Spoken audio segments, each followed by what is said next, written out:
Today we'll be talking about two movies which are Coco and ET. Let's start with Coco. Coco is a movie about young Miguel's dreams of becoming an accomplished musician like his idol Ernesto de la Cruz. Must follow my heart. Desperate to prove his talent, Miguel finds himself in the stunning and colorful land of the dead. After meeting a charming trickster named Hector, the two new friends embark on an extraordinary journey to unlock the real story behind Miguel's family history. The second movie we have is E.T. The gentle alien becomes stranded on Earth. He is discovered and befriended by a young kid named Elliot. Elliot introduces E.T. to his brother and his little sister, and the children decide to keep its existence a secret. Home. Oh my God, he's talking. Oh. E.T. phone home? E.T. phone home. These two movies are done years apart yet have very similar stories. E.T. was shown in the 1980s where a lot of things were going on in the United States. The popular culture of the 1980s reflected the era's political conservatism. For many people, the symbol of the decade was the yuppie.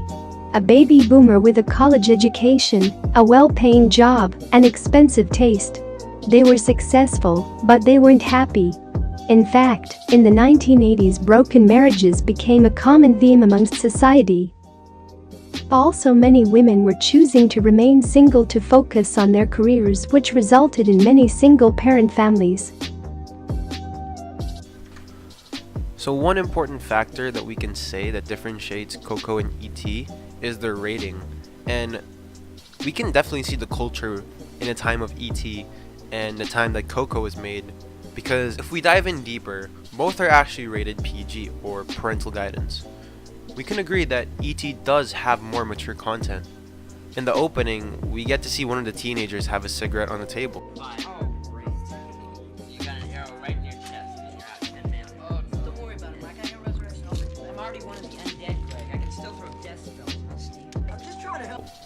Following up, that teenager attempts to touch D. Willis's butt. Stop it!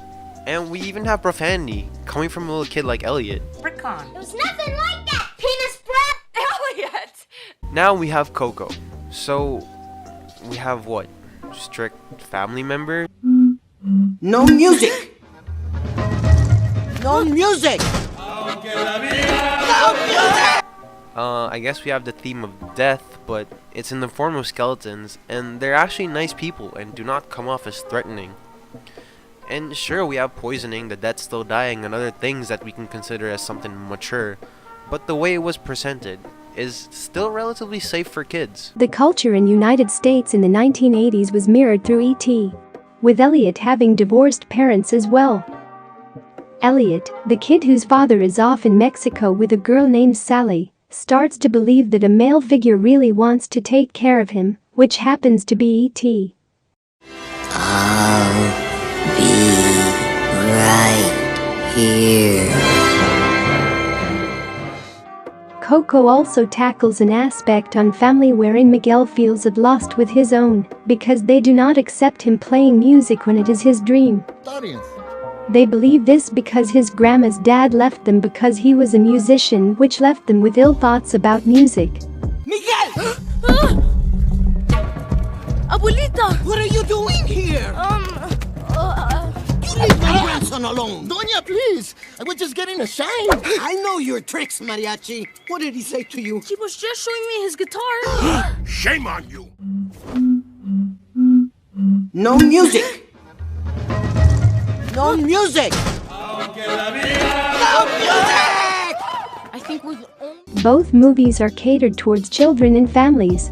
For example, Coco's bright animations and bright music.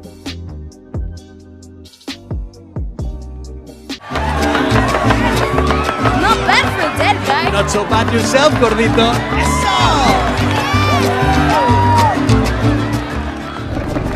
While E.T. somewhat resembles an imaginary friend that they can count on, that most children have in their early ages, both movies also talk a lot about family in the film.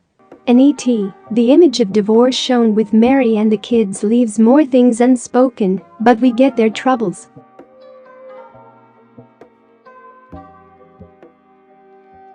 Spielberg himself experienced a divorced household and let his imagination fill the void. He really channels that loss, confusion, and emotion through his characters in E.T. He's not gonna hurt you. Get her downstairs! While in Coco, Miguel did not want to follow in his family's footsteps when it came to the family business. What was important to them wasn't making shoes but being together, supporting each other, and keeping values passed on through generations. Can't leave him alone.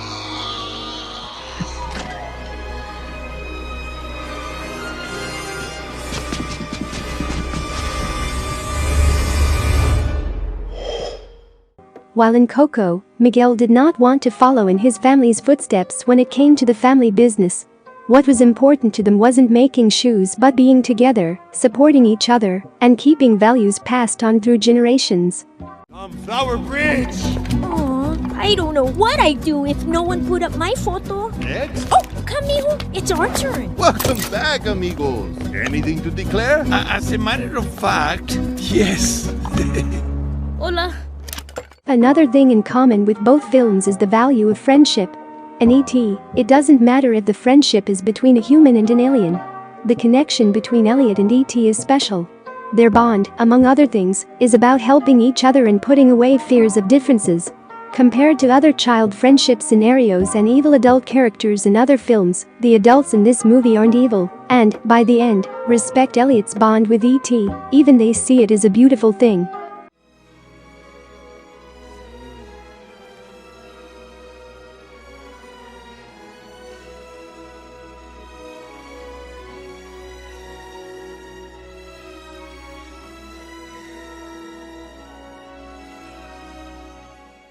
While in Coco, Ernesto, Hector's good friend, poisoned him because of his quest for fame. Hector trusted him, and Ernesto all along was hiding his envy and jealousy of Hector's talents and abilities. This just teaches everyone as well that you can't trust everyone so easily.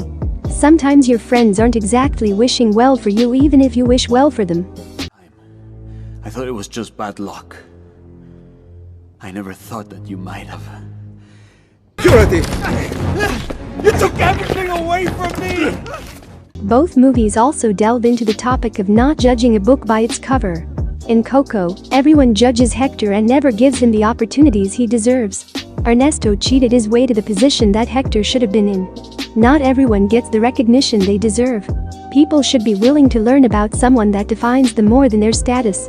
There is a chance that anyone can learn anything from someone else, and just like Miguel appreciates someone for who they really are despite everyone's judgments. To conclude this video, E.T. and Coco are relatively the same in terms of theme, especially of friendship, and we can also see their cultural reflections of the United States in the time that they were made, through the divorce of Elliot's family and such. Hopefully you guys enjoy watching the video, hopefully you learned something, and that's it. Thank you for watching.